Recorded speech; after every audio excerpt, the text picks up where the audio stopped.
Welcome to episode 17 of the Kidderminster Harriers fans podcast. Adam Marie had a plan A, switched to plan B, and plan C saw us get a draw against relegation favourites Worksop Town. Where are the goals going to come from? Why are we still learning? And did Murray wake up with a bigger headache than Dillian White this morning? You're joined by myself, Nick, and Dan as well. John's on the way. He'll be here in a few moments' time. But we'll kick off with Nick. Nick, what's been bugging you, mate? What's been going on?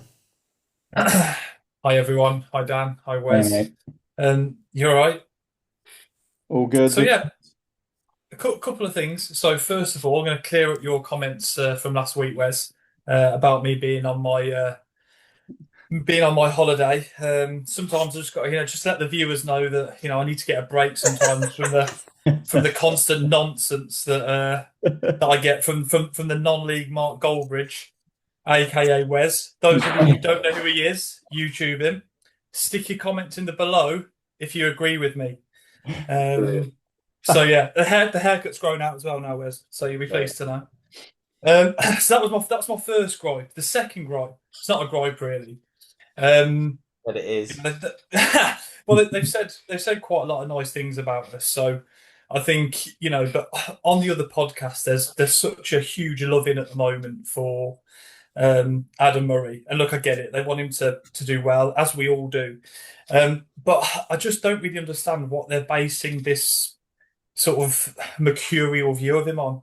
He's won the division with a budget double anywhere else. I get that. Look at the squad. If you don't know what it is, look at it. It's a very good squad. Budget double anywhere else. Now, look, I hope he immortalises himself into the fan base by us playing amazing football, scintillating football. But can we just sort of hold back a little bit in terms of this absolute, what appears to be loving on the other platform about a manager that has now just managed us in 2 competitive games? It just seems a little bit over the top for me. So yeah, that I found that annoying this week. Told you it'd be annoying. Told you. Yeah. So that's the other thing that's bugging me. And then the other thing that bugged me was that apparently we're no good on 4G. We don't play good football. We play long ball under Phil Brown. We can't play on 4G. Last season, we played 8. We lost 1 game on 4G. So if we're going to say we're not good at stuff or we are good at stuff, can we at least have some kind of basis to make those comments on? There you go. That's my rant for the week. Back it up with stats. Is that what you're basically saying there, Nick? A little bit. I mean, like I said, it's a great podcast. They're doing good things. I'm not slagging them, but it's just sometimes I feel like it's just this massive loving for the manager, almost as if he's managed us for 5 seasons and we've been unbelievable, playing amazing football. It's like, can you just calm down? We won 1 game 1-0 at home. Yeah, I get that. Dan, what were your feelings on yesterday's 1-1, mate? I mean, I'm still going to fall back to my position from just before the first game that, we're a new squad. We're still gelling. But I am concerned about the lack of goal scorers or apparent goal scorers in the team. 2 games in, we need time to gel, etc., etc. But I think losing Mooney is a big deal. I think that Agree. he and Willoughby were sort of putting a relationship together that I think goals were going to come from. So I think we're reeling a bit from that. But I'm desperately trying not to be too critical because we're 2 games in, and I'm sort of trying to give everybody the benefit of the doubt. But in those games that are always going to be, it was always going to be a scrappy game against Worksop. I said this, and this is the reason I put them forward as my team of the week, which is something I'm sure we're discussing later, Wes. But I sort of feel like in those games where we do have to dig in, Adam Murray said this in his interview after the game, we do need to dig in, but we also need to find goals from somewhere. And unfortunately, 2 games in, it's Reece Devine and David Davis that scored our goals, and we haven't had a goal from anyone up front as yet. So like I said, I'm giving everybody the benefit of the doubt, and I'm sort of saying we need to be patient. You look at even Jan Molby, that first season we got promoted under him, we lost, was it the first Yeah, 4 games or something like that? So Five. we did win five. in 5 games. Yeah. Yeah, so there's bedding in and there's time needed, and we need to give everybody a chance. And I don't want the supporters to start grumbling too soon. I think we need to give everybody a chance, let the team settle down. But we do have a big run of games coming, especially following Oxford on Tuesday night. After that, I mean, there's sort of 4 or 5 games in a row that are going to be really tough, and we need the front guys to find their feet, and we need to find them quickly. That's my thought. Dan, I get what you're saying, but there is so much at stake from the very kickoff, from the very first kickoff in the first game. There's so much at stake, and there will be all season, right? So if you can't go to Worksop Town and win 2-0, 3-0, whatever, what's the point? It's excuses for me, Dan. I'm sorry, mate, but it's excuses. I'll let them bet in. No, they're a full-time football team. Are Worksop full-time? I don't think so. So there's that. I mean, how does that even work out? You're a full-time football team. All you do is play football for a living. You get paid handsomely for it, I'm sure. Not as much as you'd want, but that's the reason why you progress your career and that kind of thing.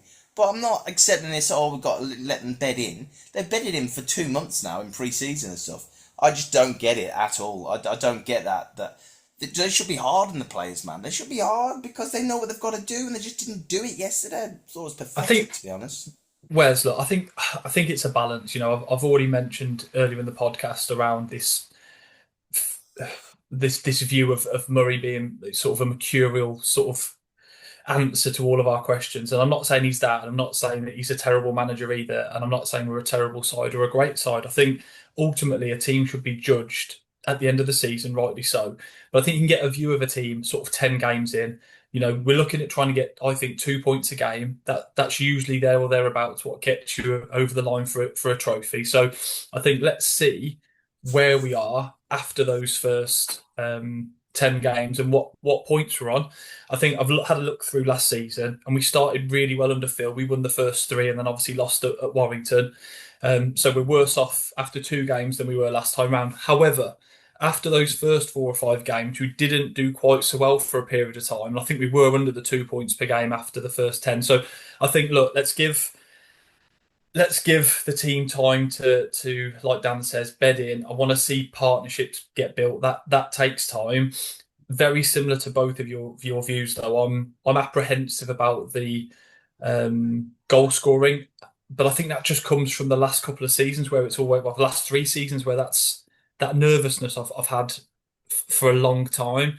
And so until I feel that genuine belief that we fix the issue, it's just not going anywhere. And I feel like it's at the forefront of mine and other Harriers fans' mind, in that we're just not a team that really has that centre forward that you think, right, they're going to score 20, 25 goals a season. We don't have to worry about that. We need to find goals from other areas of the pitch. We're almost like the opposite of that. But again, to my point at the start of this podcast, last season, let's not forget, guys, we were the top scorers in the division. So people can say the football under Phil Brown wasn't very good. It was back to front. It wasn't a great football to watch. I disagree with that, by the way. We were the top scorers in the league last season. Now we've lost Hemo. Amari's a year older. Zach scored more goals than Adigan and Jack Clark scored combined last season.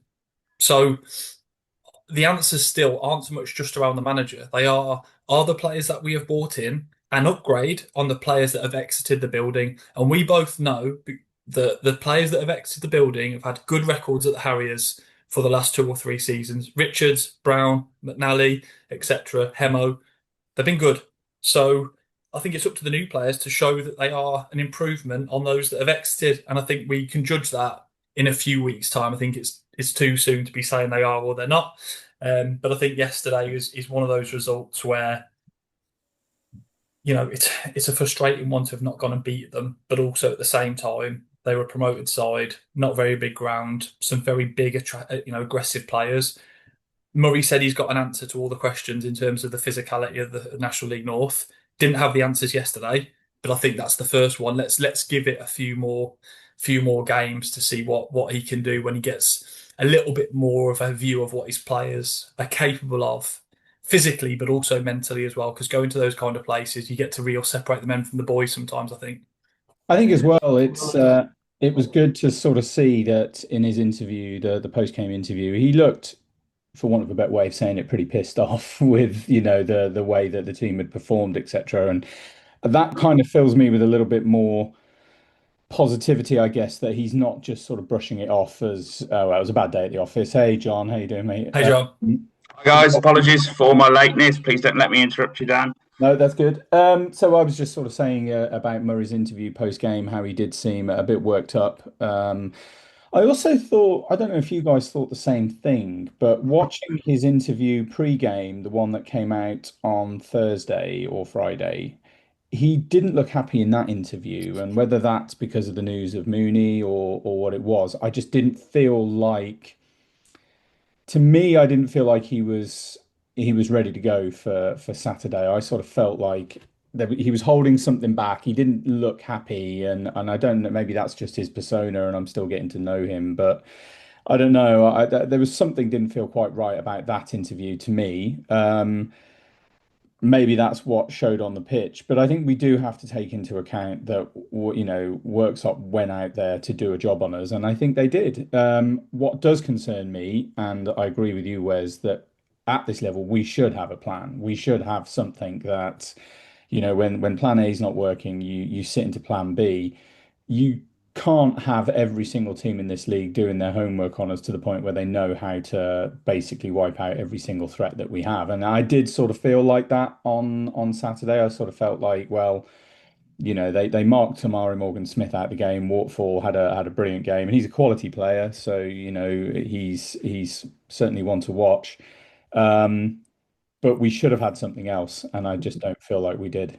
And that does concern me. But I'm going back to my initial position. We're 2 games in, Yeah. and that's where I stand mostly. I think there needs to be a bedding in process. It's an interesting one.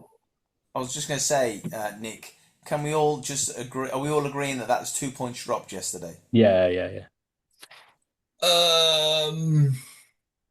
If we don't win on Tuesday, it's a real bad result. If we win on Tuesday, John, I think it's an okay result. Yeah. Because the main man, John Smith, just come in looking lovely as always. Hope you had a Sunday dinner, John.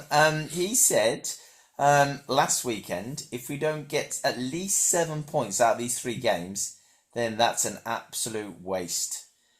John, you've missed me ranting about how Adam Murray's plan A, plan B, plan C didn't work. So how are we going to score goals? Where are we going to go from here, John? How was the game? I mean, yeah, I'll keep this brief as I can. I went to Worksop yesterday. Big shout out to everyone who travelled. I've been to a lot of Harriers away games. I thought that the setup, how it was run, and the ground itself was way down there as one of the worst that I've been to. Getting kept behind 10 minutes after the final whistle, a National League North game where there's no rivalry, I thought was bizarre. And yeah, the whole thing from start to finish. I wouldn't say Worksop's one of the worst towns I've ever been to in the UK, but it's definitely top 5. So Thanks, John. Get your point. Okay, so I think if we looked at the fixture calendar, like Adam Murray obviously has, if you had to start 5 games where you would start Amari Morgan to try and be physical against the team, Worksop away is one of them. It didn't work, partially because Worksop were better at their own game than we were. And I think it's a bit, in the nicest way, naive for Adam Murray to have said after the game, we allowed ourselves to be sucked into the way they wanted to play, when that is essentially how we set up, for a physical battle and for the ball to be held up and then people to play off Amari from midfield. I thought, first of all, shout out to the players that gave their everything. I think including Amari, or Amire, as their announcer called him. He really tried his heart out. I felt for him he had. I think everything went in the air to him for about 15, 20 minutes after our initial good spell. And he didn't win anything because Luke Waterfall was fantastic. He had a 9 out of 10 game and had him, as the phrase goes, in his pocket. Ron, sorry to just really quickly cut in there, but Luke Waterfall's had a really established career, Football League career. Went on that amazing run in the FA Cup with Lincoln. Yep. Really strong in the air, scored lots of goals in non-league from corners, from set pieces with his head. Why did Adam think that Waterfall was going to struggle with someone like Amari? I mean, you'd think that someone like Luke Waterfall would struggle more with pace than he would physicality. Do you know what I mean? Like, you feel like he'd probably, if he had a choice of who he'd defend against, obviously you said this was one of the 5 games that Amari would probably get picked from. I think if you're Luke Waterfall, you fancy it against Amari, just like Jordan Tunnicliffe would probably fancy it against Amari. Whereas, would Jordan Tunnicliffe or Luke Waterfall fancy it against, I know Mooney couldn't play, but Xander, Willoughby, maybe Adigan, just that little bit of pace? I don't know, I'm just thinking as an alternative. Whereas we actually stuck with that for quite some time, didn't we? Looking at the stats, we kept Amari on for most of the game. Too long, far too long. And one thing I will say is, Adam Murray made changes at half-time, which Phil Brown rarely did. And he tried something different. I don't think that they were the right changes. I think most Harriers in the ground were a bit surprised when Amari came out second half. I think pretty much everyone was saying, okay, let's get Willoughby on, let's try something different. I think the vast majority of the pressure that we put on them as a side to stretch them and take some of their physical threat out was through Saziba on the right hand side. So I was very surprised when he went off, and Adigan as well. I thought that he really tried his heart out, and he was bullied, but he also got 2, maybe 3 players on a yellow. Did his job. I thought, well, when you've got a couple of players on a yellow and he's only really losing out because of the physical threat, let's keep him on, give him a go, give him a run at them, because they're going to be worried. And again, I thought Clark was great on the ball. So again, it was a shock for to see him taken off, and really, unfortunately, in the position he was in when he cut the ball back to Amari for Amari's first opportunity, he probably should have had a go himself. But also, if he'd had a go and it had gone straight at the keeper, everyone would have been screaming, "Why didn't you cut it back to Amari?" Yeah. Amari had 2, I'd say, clear-cut chances. The first one, he skied. Whether he wasn't expecting the ball to come in at that pace or what, I don't know, but he just didn't keep his head over the ball. I think all he had to do was keep it low, and I'm saying that like an absolute North striker. But I just think that was a bit unlucky. And then the second one, he had more time, and it was a really, really tame effort. But he was put in a position second half where his manager had seen him marked out of the game, ineffective, and kept him on. Ineffective, but trying. I'm not knocking Amari's effort, but he was ineffective. He was out of the game, and he was kept on for another 25 minutes. And I think Murray's got to really got to take some of the responsibility for that. And talking about players being sucked into playing their game, well, when you take off your pacey attacking threat and you narrow the pitch and really fill the midfield and keep Amari on and keep lumping up long basically balls doing half their job for them.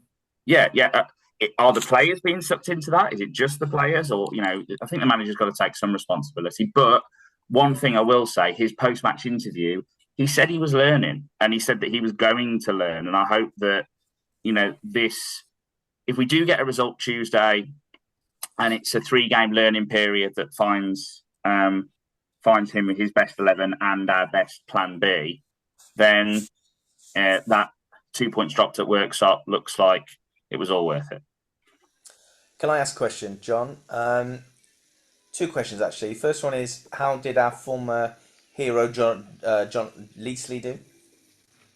Joe Leesley. Joe Leesley, sorry. Not John Donnelly.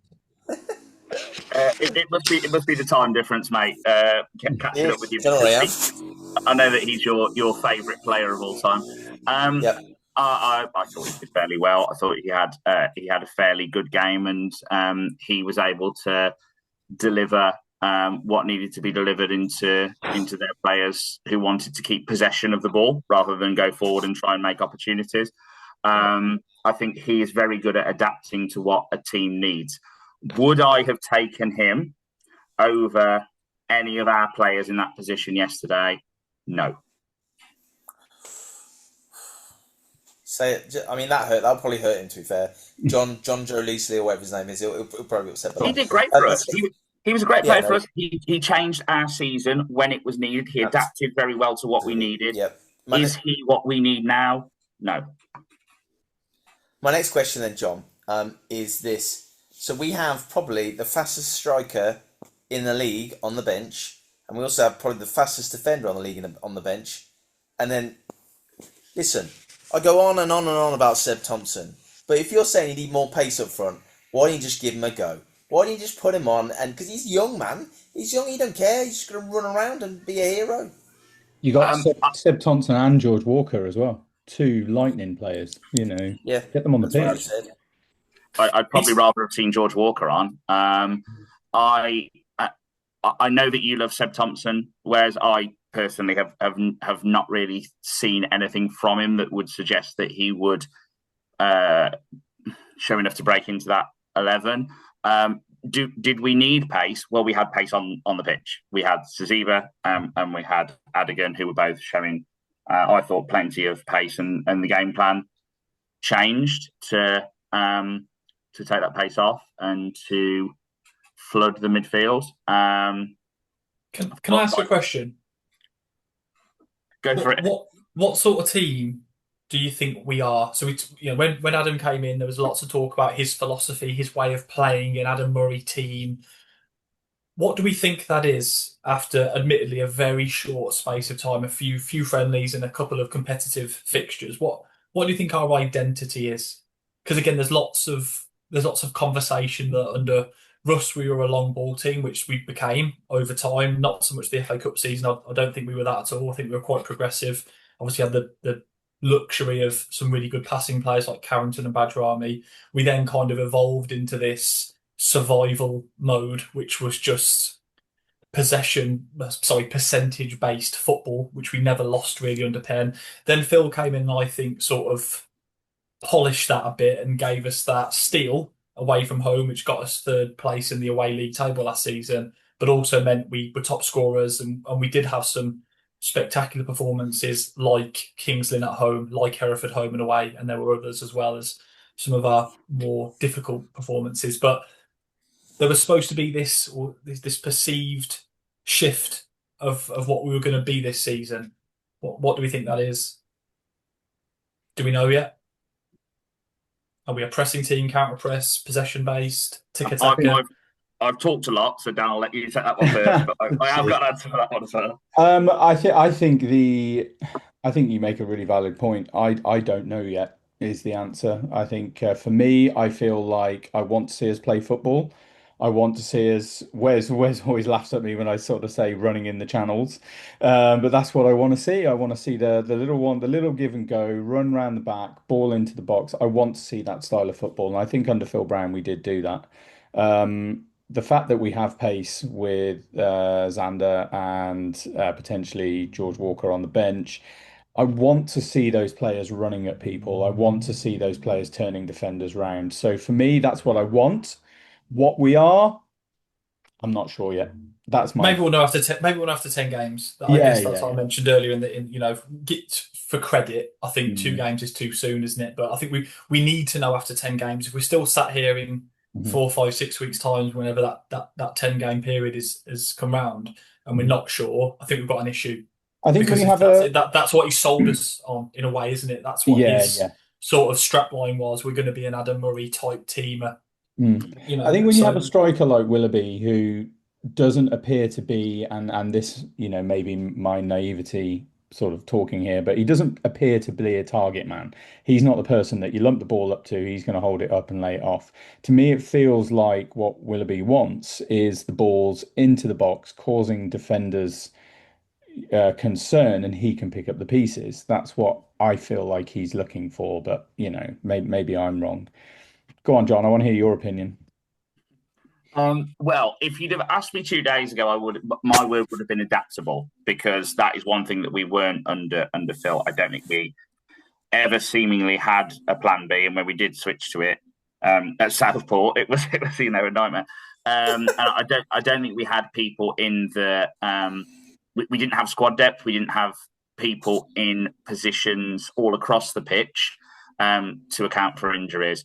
I think we will be an adaptable team that is able to both do that running in the channels. I think we saw that from Saziba and Adigan yesterday. I think we'll be able to effectively control possession, have that attacking threat, and when needed to play those long balls, we could potentially do that as well. I think that is still the aim, for us to be an adaptable, flexible team. I think one of the things you would say, looking at the game yesterday, it wasn't a fantastic game. It wasn't a fantastic result. It was still difficult to go through that Harriers 11 and pick out people that hadn't played well. I thought Tunnicliffe, other than one error, had a fantastic game. I think that, again, Clark was great.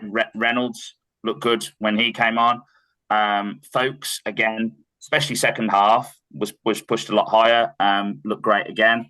I think we're seeing the individual performances, and to an extent the team performances, that are very, very encouraging. I think it's maybe just a bit of finding out, maybe it's going to take a bit of finding out that we can play in that way we want, regardless of the opposition and regardless of the pitch. I cannot tell you how frustrating it is to hear people say, well, we can't play on 4G. I don't know if you already covered this before I came on, but that's, it's a family show, so I won't say it, but come on. These are professional footballers who are used to playing on everything from white wickets park through to absolute carpets. John, we mentioned it literally probably 5 minutes before you came on, because there's this perception that we're not very good on 4G, and I guess I covered that on the basis that last season we lost once in 8 games on 4G. Exactly. So we can play on 4G. Is it a bit tougher on the joints? Yes, but does it mean that they suddenly can't play football? Absolutely not. The one thing I will say, sorry, John. The one thing I will say about 4G is the ball does bounce differently. It does, yeah. And that, and I think I tried to get the stat and I couldn't find it anywhere. But one of the things that the Hereford and Worcester commentator sort of pointed out in the first half is he has never seen a game with so many throw-ins. And I think that kind of does speak a bit to the pitch, that I think we were trying to play a style of football where the ball's in the air and you let it bounce once, then everything goes out of shape because the ball moves in a very different way. And that's where that adaptability comes in, though, I think. I mean, again, last season, despite the perception, we were strong on 4G. Phil Brown used to make a point of referencing that they'd been training on 4G. I don't know whether that was because he obviously liked his long interviews and wanted to go into detail, or whether he made a point of that for a reason. I noticed that Adam didn't. So in his pre-match and his post-match, didn't mention that we had trained on 4G. I mean, you'd like to think and assume that we have, but just interesting that Adam hasn't mentioned that. But I guess that's not to say that we haven't, but it'd be good to know whether we did train on 4G. Sure, we did. But yeah, if we've got that facility, I think it's at Droitwich. I think that's part of the agreement then with them as a club. You'd like to think we've used it, and if we have, then it goes back to a little bit really around, we've got the facilities as a full-time team, they're letting us train. Well, we've got to go and do a job. We've got to go and find a way that you can play football on 4G. there's lots of stadiums this season where we're playing on it. So if we don't find a solution to those challenges, then we're going to struggle in 7, 8, 9 games this season, which we can't afford to do if we're going to get 2 points a game. Yeah, right. We're going to move on. Sorry, John, we've got to move on. I'm sure this was amazing, but we've got to move on. Dan, how long's left? Can you? We've got about 6.5 minutes. 6.5 minutes. Okay, so we did something new on a Harriers hotline, and we all chose a team that we thought was team of the week. I'm not going to tell you when with it, but there was Scarborough, there was Worksop, there was Chorley, and there was Merthyr, and the winner was Merthyr, and that was chosen by Nick. Nick, in 30 seconds, tell us why you chose Merthyr, please. Newly into the division, which I think we normally associate with it's going to be it's going to be a challenge. They've scored 5, conceded none in 2 games. They won 3-0 away from home, which I think, that would be the equivalent of us going to do that in the National League. They've got one of the best strikers in the division, Ricardo Reis, who I called out several times pre-season, as you rightly remember, Wes. He scored as many goals so far this season as we have. 2 goals yesterday, a cheeky little brace for him. And like I said, keep an eye out for him because he is going to be quality this season. And I actually think, horrible place to go, Merthyr. I think they might be in for a really good season. I think they might really shock a few, which when they were touted as being one of the relegation candidates, I think that'll be shown to be a bit of a joke by the end of the season. They're going to be a decent side. Right, let's move on to any other business. Now, my business is this, and it's not very nice to talk about, but there was a fracas in the Wicks car park in Worksop yesterday that I read about. Yeah, exactly that. And it seems that we have reputation, and the reputation has just carried on like it did last season. And I just think, pack it in. What are you doing, you dickheads? I don't get it. I don't understand. You go to a game of football to watch it. Yeah, sorry. You got to watch it and just enjoy it or get sad because you're losing. Yeah, so that's my end of the business. Is just pack it in. Pack it in. There's no point. Were there any pyros yesterday, John, actually? There were no pyros yesterday, and I didn't see any altercations. I saw a bit of handbags, some stewards trying to break up some fans posturing at each other. What I will say, what I saw in the ground was the usual Harriers fans who go away, some of whom every week enjoy a drink or 15, all being very well behaved and relatively polite. We were held in the ground for 10 minutes after the game. Now, I'd be very interested to know if that was just us or if they do that every week. I certainly don't think this is a one-sided story with any kind of trouble, because there were a group of Worksop fans who were, I would say, between 30 to 50 years old, who were stood by the coach, all shouting with no Harriers fans around them, no provocation, all clearly there for one reason. Now, I'm not saying that 2 wrongs make a right, but I think, of course we want to drive the element of any violence or wrongdoing out of the club.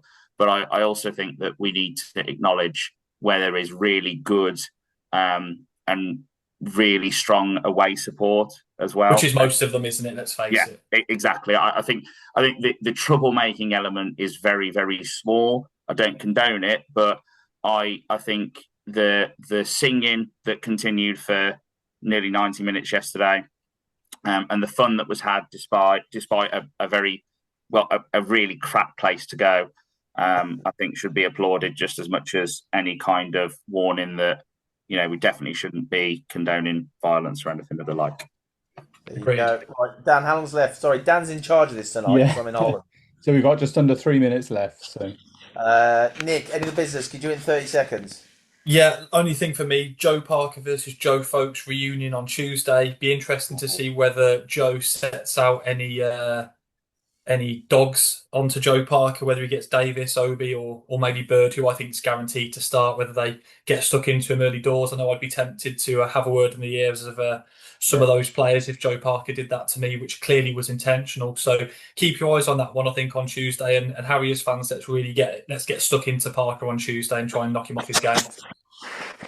Do it. Dan, any of the business? How's the fan club? Yeah, fan club's going well, and my any of the business isn't related to Kidderminster Harriers. It's related to my Sunday six-a-side team. We clinched promotion to the top division today, so big shout out to the boys as ABCDEFC, which is one of the best names of a football team I've ever heard, in my opinion. But big shout out to you boys. We've worked really hard for that this season, so really well done. Well done, mate. Cheers, guys. Well done, Dan. Congratulations. We'll have a celebratory drink. How long's left now, Dan? You got a minute and a half. Minute and a half, right. So, if there's nothing else, I just want to say thank you so much for the support. We really appreciate that. We do have an interview coming next weekend, which is going to be quite a big one, actually, for us. It's not someone in the current squad at all. It's someone who used to be with Harriers many moons ago. He led us to the promised land once more, but there you go, that's all I'm saying. If you like what we do, we love it when you get involved, please just send us a message. Kidderminster Harriers fp@gmail.com. We'd love to hear from you there. So we didn't mention the comments, but we literally just ran out of time. And don't forget to hit that subscribe button, because if you do, then that just helps us. We've got 218 subscribers at the moment, trying to reach 1,000 by the end of the season. So that's really good. Dan, John, Nick, thank you so much, guys, for your comments. Tuesday night, we'll give it large. So, yeah, See you there, everybody. Thank you, guys. Yeah, See you Tuesday. soon. See you Tuesday. See you there. Bye-bye.